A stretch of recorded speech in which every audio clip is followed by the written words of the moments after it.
안녕하세요. 안녕하세요, 여러분들. 잘 지내셨죠? 네, 다음 시간, 지난 시간에 이어서 하겠습니다. 지금 뒷부분을 조금 마무리를 못하고 좀 영상이 넘어가서 새로 진행합니다. 네, 그 399페이지 죽음에 이르는 네 가지 길 했는데, 간략히만 보시죠. 그 400페이지로 볼까요? 400페이지에 앞전에 얘기했던 부활이나 환생 개념이 있지만 지난 시간에 간략히 얘기했었고, 인체 냉동 보존술, 이거 여러분들도 좀 들어보셨는지 모르겠네요. 저도 이 분야에 대해서 제가 생명과학자가 아니기 때문에 잘은 모르지만, 여러분들이 402페이지랑 402페이지에 이렇게 소개가 되어 있죠. 근데 이제 현재로서는 400페이지 맨 안에도 유전공학 기술이라고 했는데, 세포 복제 기술이라고 해서 나와 있죠. 세포 복제 기술. 양도 복제했었고, 이미 그 복제 기술은 이미 되어 있죠. 근데 여러 가지 이제 종교계나 혹은 여러 가지 이유 때문에 지금 다 복제 안 할 뿐이 소라든가 양이라든가 돼지 이런 것들, 오가노이드라고 했던가 그런 것들 다 장기 복제, 돼지 같은 거 복제해서 이제 그런 장기 같은 것도 사람에게 이렇게 적용할 수 있는 동물을 이제 하는 거죠. 동물의 줄기세포라든가 이런 거 길러가지고. 어쨌든 세포 복제 기술은 그렇게 똑같이 한다는 얘기는 사람도 가능하다는 이야기가 되죠. 소나 이런 것들이 다 양이랑 이게 됐으니까, 포유류들이 됐으니까 가능하다는 얘기인데, 이제 인간을 대상으로 하는 거는 지금 여러 가지 법이라든가 여러 가지 미국에서도 논란이 좀 많죠. 나랑 똑같은 것이 복제가 돼도 나랑 같을 수는 없죠. 그냥 뇌 시냅스 뉴런 체계가 이제 다르니까.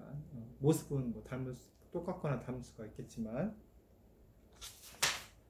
그리고 인체 냉동 보존술 같은 경우도 지금 지속적으로 연구가 되어 가고 있죠. 이 책에 402페이지에 최초로 이분 대학 교수님, 심리학자라고 하는데, 이분이 현재는 그랬다고 하고, 근데 이분 거는 너무 옛날이기 때문에 제대로 아마 좀 잘 안 되었을 가능성이 좀 있을 것 같아요. 근데 요즘에는 지금 굉장히 좀 더 많이 하고 있나 봐요. 사람들이 시청을 했나 봐요. 어쨌든 아무튼 요즘 과학 기술은 이런 냉동 문제도 있고, 403페이지에 컴퓨터적 부활이라고 했는데, 스캔을 해서 업로드해서 자기 인간 의식을, 요즘 인공지능 같은 거 나오고 있으니까 가능성은 있겠다. 우리가 지금 과학 기술의 발전의 속도로 봤을 때에는. 그래요. 냉동 보존 기술 같은 경우는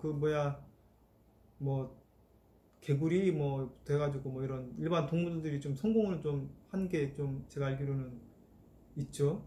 간단하게 얼었다가 다시 이렇게 해동되면 다시 살아나는.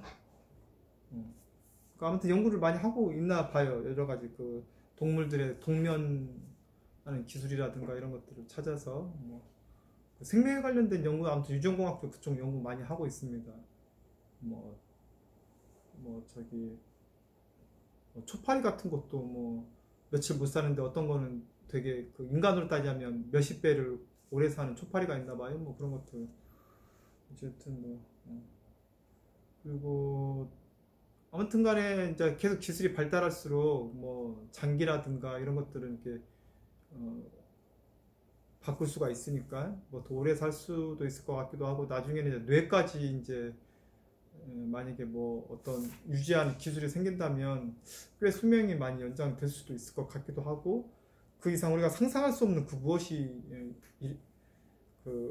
과학은 일어날지도 모르죠.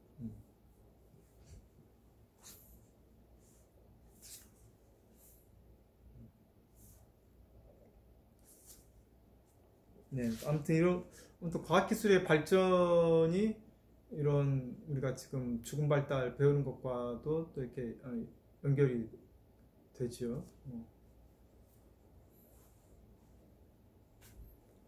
그 머리만 이렇게 전체 이렇게 이식하는 그런 수술도 시도가 있었죠. 원래 그 뭐 러시아 쪽 의사인가 좀 화제였죠. 그 기술은 가능하다는 식으로 얘기할 정도로 그래요. 그럴 때 이제 뭐 아무튼 예 아무튼 그때도 여러 가지 그 논란이 많이 있었습니다만 그래요. 다음 이런 것들이 있다 한번 살펴보시고 407페이지에 그 이 죽음을 이기는 네 가지 길 중에 하나가 영적 불멸추구. 영적 불멸추구 이게 앞에 세 가지보다는 어찌됐든 그 영적 불멸추구가 인간의 주된 어떤 중요한 그 바람이지 않을까 싶기는 해요. 그래요. 그래서 그 407페이지 맨 하단에 자아와 타자의 구분이 사라지고 삶과 죽음의 구분마저 넘어선 초월적인 의식 수준에 이를 수 있어야 영적 불멸에 도달할 수 있다 이렇게 나와 있는데 이게 뭐 이런 말은 그러니까 우리 심리학에서도 그 상담 쪽에서도 자아 초월 심리학에서 많이 이렇게 연구하고 이야기하고 있는 부분입니다. 그 융이라는 분이 지금 이름이 거론되고 있는데 이런 비슷한 얘기가 또 뒤에도 계속 나오죠. 그 앞 시간에 얘기했던 그 양자역학이나 이런 것들이 크게 보면 이렇게 연결되어 있는 걸 의미를 합니다. 그러니까 마음이 그 정도로 이렇게 우주적인 마음, 이렇게 큰 포괄적인 마음, 큰 마음을 가지게 되면 어쩌면 뭐 저도 이 수준이 안 되니까 사실은 뭐 이렇게 말할 수는 없지만 삶과 죽음을 구별하는 것마저 넘어선 그러니까 죽음도 사실은 삶의 연속이고 죽음이라는 개념이 없어지는 의미이기 때문에 내가 우주적인 마음 그런 광활한 깊은 마음을 아마 가질 수 있다면 가능하지 않을까 싶습니다. 예. 네, 그리고 13장에 보시면 여러분들이 그 전에 그 다큐를 보시면서 먼저 좀 접하셨죠? 공포관리 이론. 저 공포관리 이론에서는 뭐 여러 가지 자세한 뭐 이론을 이렇게 알기보다는 사람들이 그냥 이런 정도의 공포 관리를 그러니까 이론이 있다라는 것이죠. 그 죽음이나 공포를 어떻게 관리하는지와 관련된 이론이 있다라는 것이고 그게 이제 그렇죠.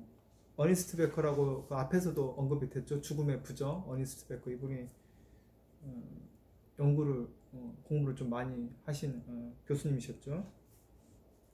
근데 이분 그 죽음에 관련된 책이 참 많음에도 불구하고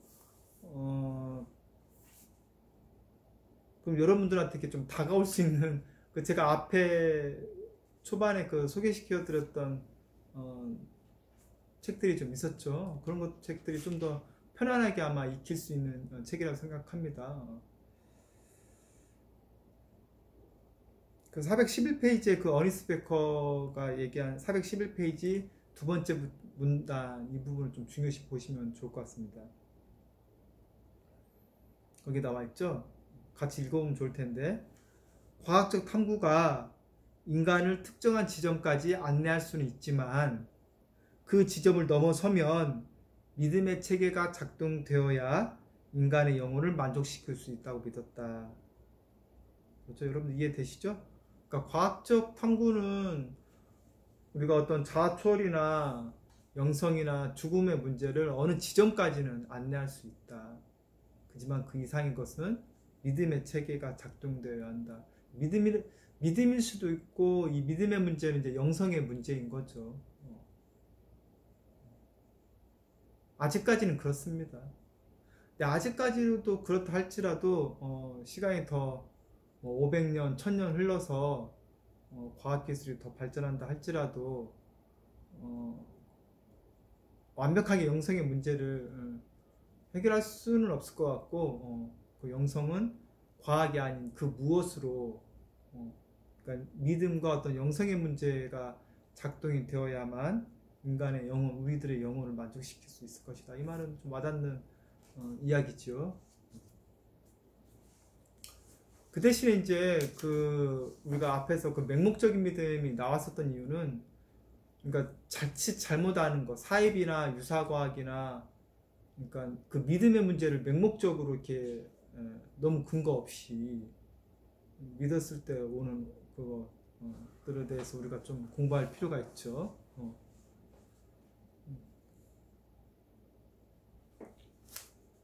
그래요. 그래서 여기는 그냥 공포관리 이론에 대해서 좀 잘 나와야 좀 설명이 되어 있는데 뭐 이거 다 몇 필요 없고, 419페이지에 이제 근거리 방어냐 원거리 방어냐 공포관리 할 때 아무래도 좀 원거리 방어, 좀 먼 미래를 이렇게 생각하면서 뭐 자기 죽음의 문제가 뭐 5년 후든 10년 후든 뭐 50년 후든 혹은 100년, 200년, 300년 이걸 한번 생각해 볼 수가 있겠죠. 그래요. 그게 이제 좀 길게 생각해 보는 게 원거리 방어가 좀 더 긍정적인 방어가 될 수 있겠죠.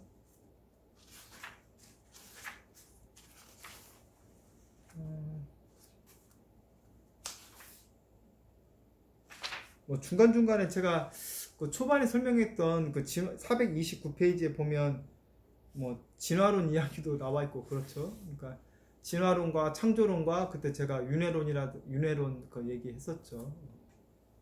그래서 이런 자기 가치관을 무너뜨리는 그 진화론을 배척한다든가, 또 진화론을 믿는 사람은 창조론이나 뭐 윤회론을 배척한다든가 이런 식이 되는데, 그게 아니라 사실 이 수업의 목적은 어떻게 보면 그런, 크게 보면 그 세 가지, 그 현재 우리나라 현재 그 인간이 믿고 있는 그 죽음에 관련된 그런 이론 중에서 그 세 가지를 같이 한번 자기 스스로 이렇게 통합시키려는 노력이 필요해요. 왜냐면 대다수는 통합이 안 돼 있고 하나만 이렇게 독단적으로 믿고 있는 실정이거든요. 그래서 일부 과학자분들은 이제 창조 과학이라고 해서 그때 제가 말씀드린 진화론과 창조론을 이렇게 같이 통합해서 이해하려는 시도를 많이 하고 있는 게 창조 과학회라는 곳이 있죠.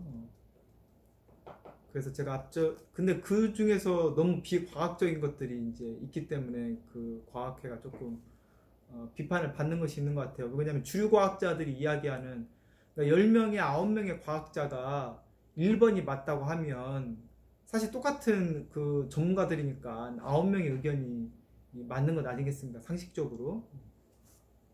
그렇기도 하고 그런 연대기를 분석하는 기술이라든가 이게 다 그 과학자들이 다 개발해서 뭐 이게 몇 년 된 거다, 뭐 몇천 년 된 거다, 뭐 대충 추정해 본 건데 뭐 몇만 년 된 거다 이게 나오는데, 뭐 창조과학에서는 이제 그런 그런 부정이 있어서 이제 일부 좀 문제가 있죠. 근데 근데 중요한 의의는 이런 과학적 기반 안에서 그런 창조론이라든가 윤회론과 또 혹은 창조론과 윤회론이 완전히 따로 떨어져 있다라고 제가 근데 이거 수업이기 때문에 너무 이렇게 공식적으로 얘기하는 거는 좀 좋지 않은 것 같고요. 여러분들 한번 생각해 볼 필요는 그 각자가 한번 생각해 볼 필요는 있습니다. 네. 제가 설명드리는 건 바람직하지 않은 것 같아요. 여러분들 나름대로의 그 어떤 믿음이나 여러분들이 가지고 있는 영성을 통해서 이렇게 과학적인 공부를 해나가시면 그 연결고리를 찾으실 수 있습니다. 그래서 그게 정말 말도 안 되는, 서로 이렇게 배척해야 하는, 즉 진화론과 창조론과 윤회론이 이렇게 막 극명하게 이렇게 배척해야 하는 그런 것들이 아니고 서로 이렇게 어우러질 수 있는 중요한 부분들이 있습니다.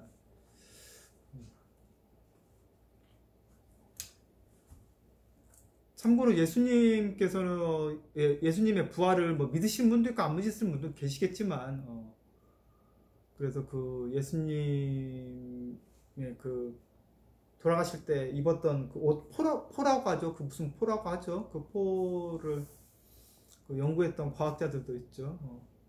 그게 이제 그 논란의 여부가 너무 많지만 어쨌든 그 예수님도 부활을 그거는 진짜 이거는 우리가 뭐 과학적으로 설명할 수 없죠. 당연히 그렇죠, 여러분들. 아무튼 한번 이 공부를 하는 목적은 어떤 이론을 배척하기보다는 이렇게 그런 입장이 있구나, 다른 사람 입장을 이렇게 공감해보고 생각해볼 수 있는 것입니다. 네. 그래서 여러분들이 437페이지에 좀 중요한 내용이 나옵니다. 437페이지와 439페이지인데 여러분 죄송합니다. 전화가 와서 좀 끄겠습니다.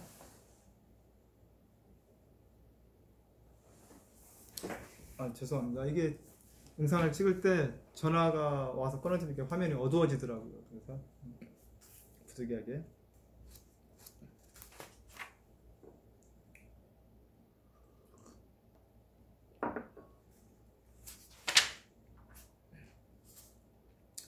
공포관리론에서 죽음 현저성 가설은 현저성이니까 그 죽음을 자각하게 하는 것이죠. 죽음을 노출시켰을 때 비슷한 말이죠. 죽음을 노출시킨다, 그 사람이 인식하게 한다 했을 때 뭐 여러 가지 연구들을 한 거죠. 근데 우리가 앞에서 이제 죽음 불안하고 비슷한데, 죽음 불안, 그러니까 죽음에 우리가 노출됐을 때, 그러니까 이거를 부정적으로 사용하는 게 아니라, 죽음을 우리가 억압하고 회피하는 게 아니라, 이 공부하는 이유는 죽음 불안, 즉 죽음 현저성을 통해서 죽음에 우리 스스로를 노출시킴으로써 삶을 제대로 살고 100년 후, 200년 후, 300년 후도 어떻게 하면 잘 살아볼까, 잘 살아볼까 탐구해보는 거죠. 근데 이런 걸 공부해보지 않고서 않으면 그냥 눈 감을 때 그냥 눈 감는 것이 되는 거죠. 여러분들이 그냥 눈 감을 때 눈 감을 것인지, 눈을 감고 나서도 제가 그 앞전에 설명했던 구름이라든가 이런 거 비교했었죠. 구름이 완전히 우리가 구름은 사라지지만 어딘가에 또 존재하죠. 그렇죠?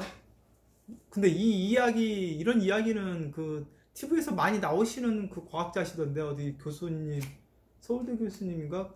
그 책도 쓰시고, 책 이름이 뭐죠? 아무튼 양자역학 비슷한 책도 쓰시고, TV에서 되게 자주 나오셨는데, 여러분들 수업이면 제가 물어보고 싶은데 갑자기 생각이 안 나네요. 네 분이서 막 지방 다니면서 뭐 먹으면서 유시민도 나오고, 거기서 네 명이선가 계속 나왔던 그 과학자도 그분이 쓰신 책에도 자기 선배 이야기가 나와요. 그분도 과학을 많이 하신 분이지만 다른 어떤 형태의 존재로 있지 않을까, 그런 말을 하죠. 방송에서도 얘기했었고 책에도. 그래요. 어쨌든 그 얘기는 그분도 그랬고, 아무튼 수많은 과학자들이 이거에 대해서 계속 공부를 많이 한다는 이유는 우리가 같이 한번 들여다보는 것이 굉장히 의미 있다라는 것은 확실하다는 겁니다. 그거는 죽음 이후에도 그렇고 지금 현재 삶을 위해서라도 우리가 공부해야 하는 이유인 거죠. 죽음 발달 심리학을 공부해야 하는 이유이기도 합니다. 이유가 뭐라고요? 지금 잘 살려고, 그리고 앞으로도 잘 살고, 죽어서도 잘 살고 그래요. 그래서 이제 왜 지금 현저성 가설, 죽음 현저성 이야기에서 이 이야기가 나오냐면 437페이지 맨 마지막 제줄에 이 죽음을 자각하면 우호적이고 친사회적 행동을 나타낼 것이다. 물론 이제 조건이 달리긴 했지만 어찌됐든 우호적이고 친사회적 행동을 나타내는 것이다. 이게 이제 뒤에 439페이지에 스크루지 효과라고 나와 있네요. 스크루지 효과라고 이렇게 이름을 붙였겠죠. 스크루지 소설 있죠. 크리스마스 캐논, 죽음에 관련된 꿈을 꾸고 와서 완전히 사람이 개가천선을 한 이야기를 여기서 이 수업에 한번 언급했었죠. 사람이 딴 사람이 되어서. 근데 생각해보면 뭐 그렇게 나눠주고 살면 뭐 돈 재산이 줄어들지 않느냐 뭐 이렇게 얘기하시는 분이 있을지 모르겠는데, 이게 스크루지 영감은 돈은 많았지만 주변에 사람도 없었고 그 내용이 그렇죠. 욕심 많고 뭐 사람들에게 베풀지도 않으니까 어떻게 보면 심리 묘사는 안 됐을지 몰라도 굉장히 외롭고 뭐 단절된 삶이죠. 돈이 많아도 외롭고 단절된 삶인 거죠. 우리가 우리 주변을 봐도 알 수 있죠. 돈과 행복의 상관계수 연구한 그 행복심리연구소인가요? 서울대? 행복연구소가 있어요. 서울대 행복심리연구소인가 행복연구소인가 있어요. 거기 유인철 교수님이신가요? 이름이 맞는지 모르겠네요. 행복을 연구하는 논문이 많아요. 돈의 상관관계라든가 그러니까 어느 정도는 올라간다. 그러다가 나중에는 그 행복의 수준이 돈이 증가해도 증가하지 않는다. 근데 그건 우리나라 대상으로 연구한 거기 때문에 사실 저는 그거는 이제 우리나라 표본으로 연구한 거지 않습니까? 우리나라의 문화가 있지 않습니까? 근데 제가 앞에서 얘기했지만 예수님이나 부처님이 돈 한 푼 들고 다니신 분이냐 이거죠. 그러니까 그 문제는 사실 근데 예수님이나 부처님은 인간을 넘어서 어떤 초월적인 존재로 가신 뭐 이건 어떻게 뭐냐면 이게 돈의 문제는 아니다.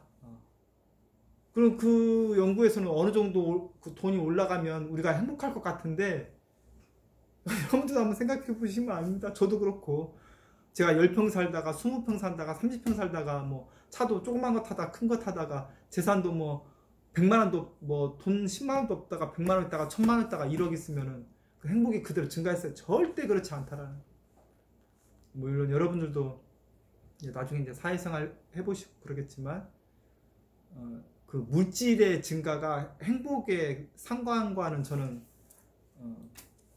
전혀 거의 관계가 없다라고 믿고 있는 게 가난해도 내 행복은 그거는 이제 뭐 그 인도에도 굉장히 그 수두라라고 하기도 하고 아무튼 거기는 이제 계급이 워낙 그 몇천 년 그 계급 사회 문화라서 좀 안타까운데 그들은 이렇게 윤회에 의해서 내 계급이 이렇게 태어났다고 믿어서 그걸 받아들이는 문화인가 봐요.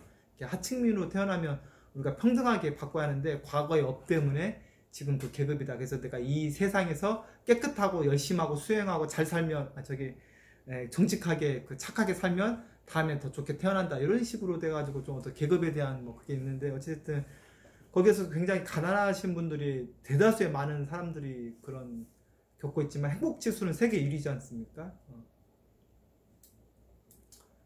그러니까 그 행복감을 느끼는 거는 굉장히 작은 것에서 우리가 경험할 수 있다라는 걸 느낄 수 있습니다. 밥 한 끼 먹는 것, 뭐 잠깐 쉬는 것, 친구들을 만나서 뭐 수다를 떨 수 있는 순간, 뭐 수다를 뭐 하든 뭐 이야기를 나누든 아니면 나 혼자 뭐 걷는 순간이 됐든 행복감은 바로 거기에 있는 거죠. 그 순간. 그러니까 뭐 here and now라고 지금 여기라고 하는데 지금 여기에서 행복감을 느끼지 않으면 먼 미래에 있다라고 우리가 저 심리치료에서는 이렇게 가르치지는 않습니다. 지금 여기에서 느낄 수 있어야 한다고 얘기하죠. 그러니까 죽음 현저성은 결국은 그 친사회적 효과를 증진시킨다는 게 굉장히 중요한 건데 그게 왜 중요하냐? 그러니까 친사회적 행동과 우호적인 뭐 행동이라고 했는데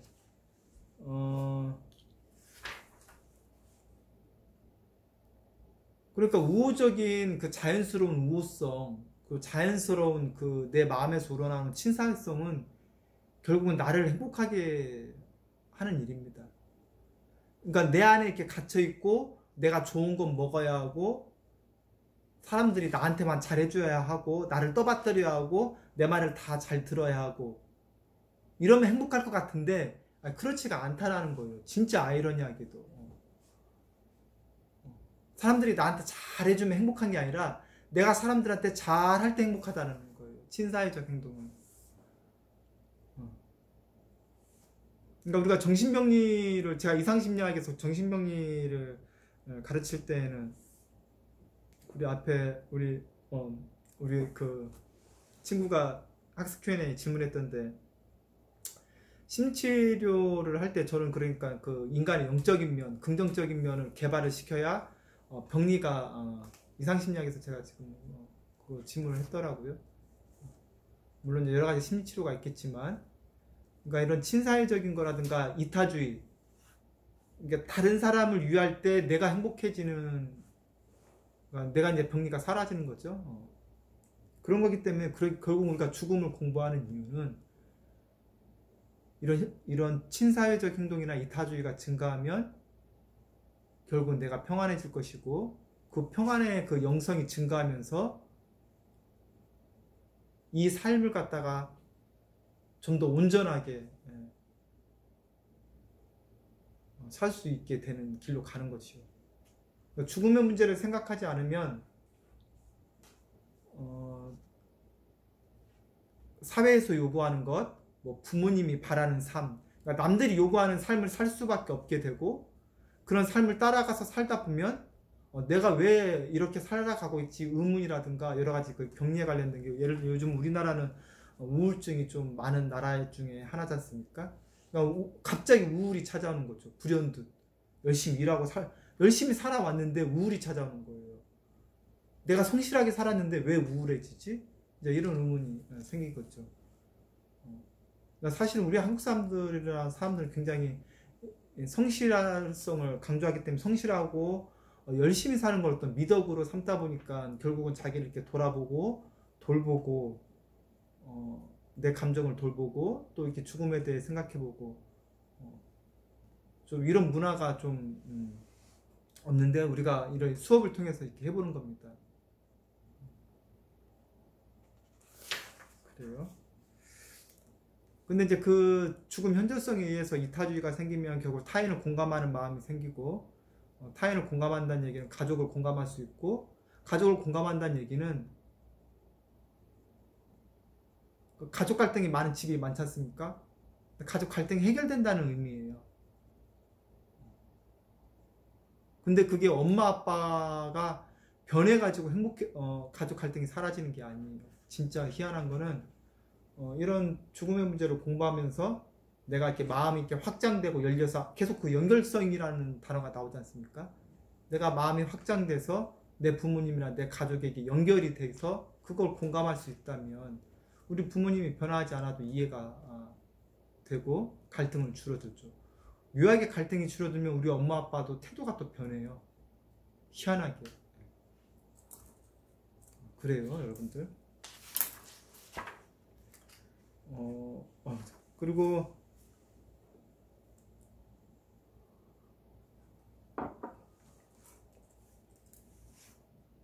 그 440페이지와 441페이지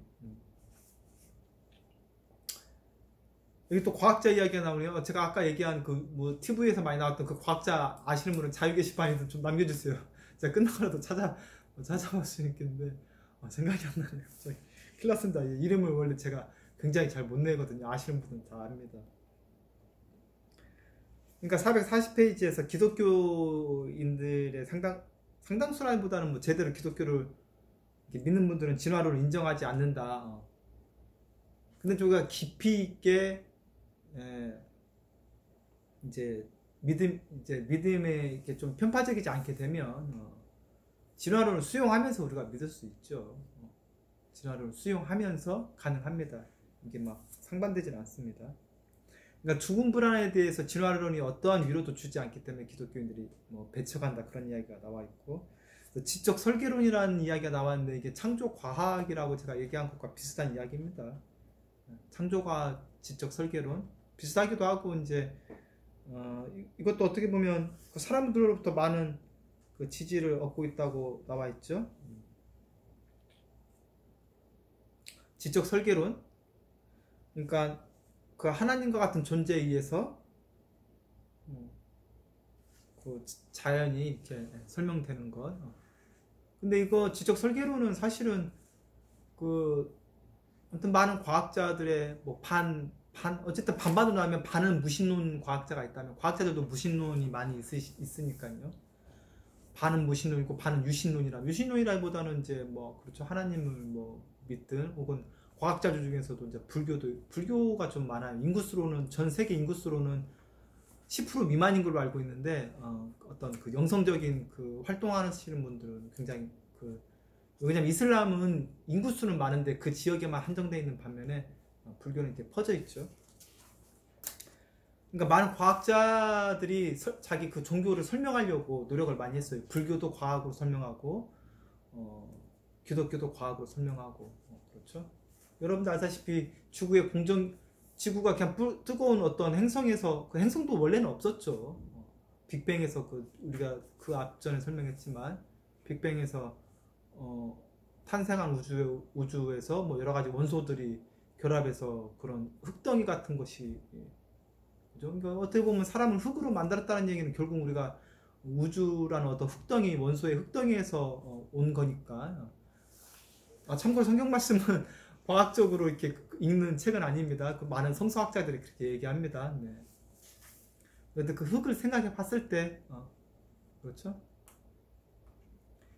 그러니까 어쨌든 그런 과학에 의해서 어떻게 진화가 됐는지 앞에서 간략히 설명했지만, 그런 지구의 그 기울기라든가 태양과의 거리라든가, 그거는 그 은하계가 그렇게 광대함에도 불구하고 뭐 단 1도 차이만 있더라도 1도의 어떤 그 기울기라든가 태양과의 어떤 불과 몇 킬로미터의 거리, 이런 거에 따라서 그 생물이 생존할 수 있냐 없냐, 그 문제이기 때문에 지구가 탄생한 배경은 과학으로 어느 정도 과학으로 설명은 되지만, 그거를 누가 그렇게 지구를 그렇게 딱 갖다가 거기다가 이렇게 붙여놓고 또 지구에서 이렇게 생명체가 나올 수 있게, 그거는 이제 그렇죠.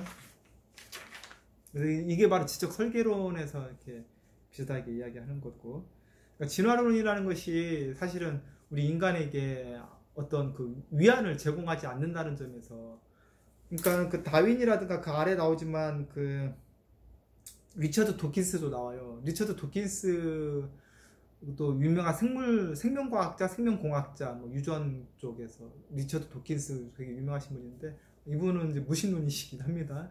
무신론이기 때문에 그래요.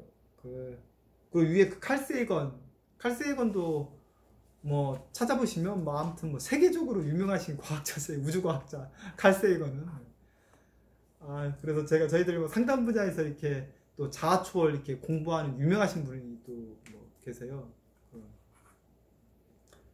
그 자아초월 그로프라고 있습니다.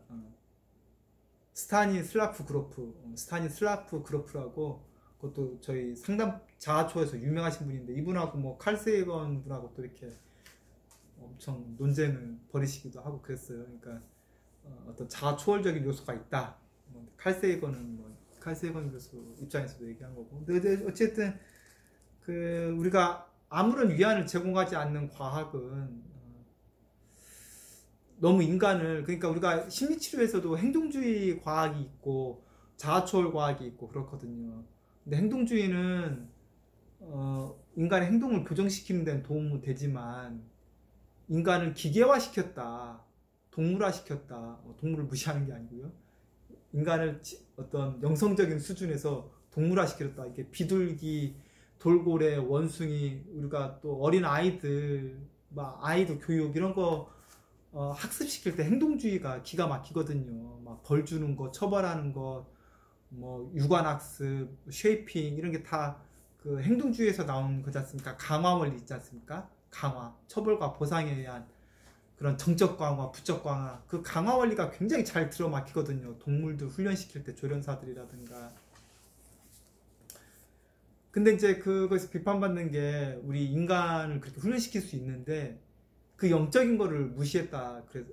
그러니까 그 과학이 우리의 삶을 또 좀 이렇게 좋게 나아지게 할 수 있는데, 제가 앞 시간에서 이야기했던 그 무엇, 그러니까 정말 인간은 그냥 유물론에서 이야기하는 물질, 유물론적인 그냥 그런 존재이냐. 근데 그런 그 존재라면 왜 우리에게 이런 영적인 의식이 생기게 했을까라는 의문을 가질 수 있습니다. 그냥 동물처럼 적자 생존 막 이런 거 진화론 나왔으니까 적자 생존 이런 거죠.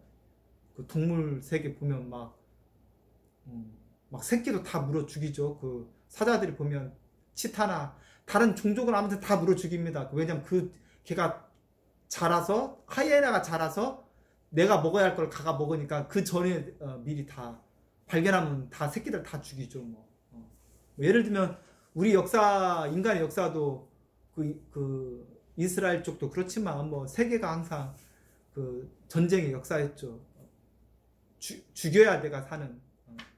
물론 근데 그럼에도 불구하고 어떻게 보면은 진짜 무슨 동물일 수 있는데 먹고 생존해야 하는, 그래서 끊임없이 전쟁을 해야만 했던, 하지만 그 시대든 지금의 시대든 원시 시대든 지금의 시대든 우리의 인간에게 의식이 생겨났다는 것이고 그 의식을 통해서 여러 가지 영적인 활동을 몇천 년 전부터 해왔다는 사실입니다.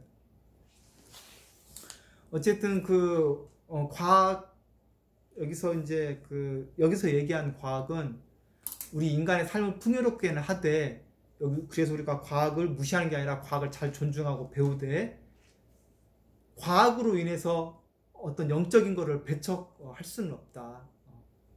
그걸 무시할 수는 없다. 앞에서 계속 나오지 않습니까? 과학이 발전하면서 기독교가 세계에서 다 이렇게 줄어들고 영적인 그런 걸 하는 사람들이 인구가 수가 많이 줄어들었다. 앞에서도 계속 이 교재에서 권성만 교수님이 얘기하지 않습니까?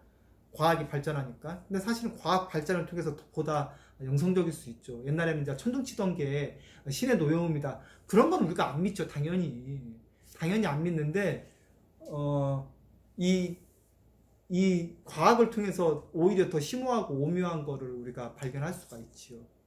생명의 그 오묘함을 과학을 통해서. 이해되시죠, 여러분들?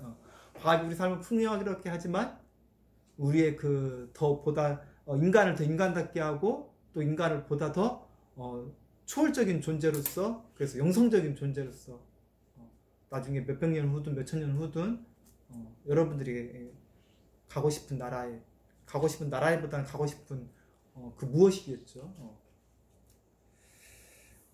그래요.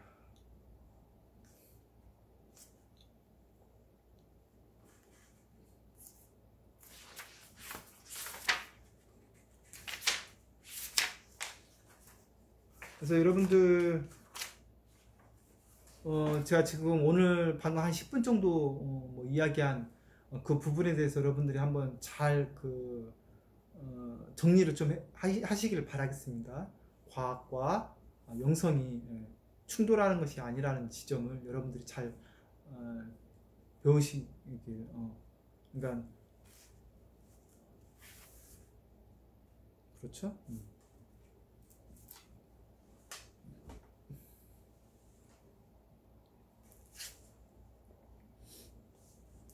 그래서 이제 449페이지에 우리가 앞에서 배웠던 내용을 다시 조금 정리해서 나옵니다. 449페이지 두 번째 단락에 죽음에 대한 노출은 정신병리를 극복하는 데 필요하다. 이건 제가 2차 말씀드렸죠. 죽음 현저성 가설처럼 정신병리, 즉 우리를 건강하게 만드는 데 있어요. 죽음에 대한 노출은. 그래서 사망기사도 써보고 묘지문도 써보게 하고, 그렇죠? 마음챙김이라는 용어도 나오네요. 449페이지 맨 하단에. 불교도 그럴 수 있고, 어쨌든 기독교에서도 마음챙김 할 수 있어요. 마음챙김을 잘 함으로써 450페이지까지 마음챙김을 통해서 죽음 성찰을 함으로써, 그러니까 죽음 성찰은 중간에 나와 있죠. 죽음에 대한 깊은 숙고와 성장을 유도하는 죽음 성찰을 해야만 우리가 그런 탐욕적인 행동을 감소시키고, 그 죽음 성찰을 통해서 우리가 비이기적인 행동을 유발했다. 그러니까 이타적이 된다. 그러니까 죽음 성찰은 우리가 굉장히 451페이지에 인간적 연결을 하게 만든다는 것. 그래서 451페이지 맨 하단에 신뢰와 수용이란 말이 나와요. 452페이지까지 그 가족관계, 연인관계, 친구관계까지. 그러니까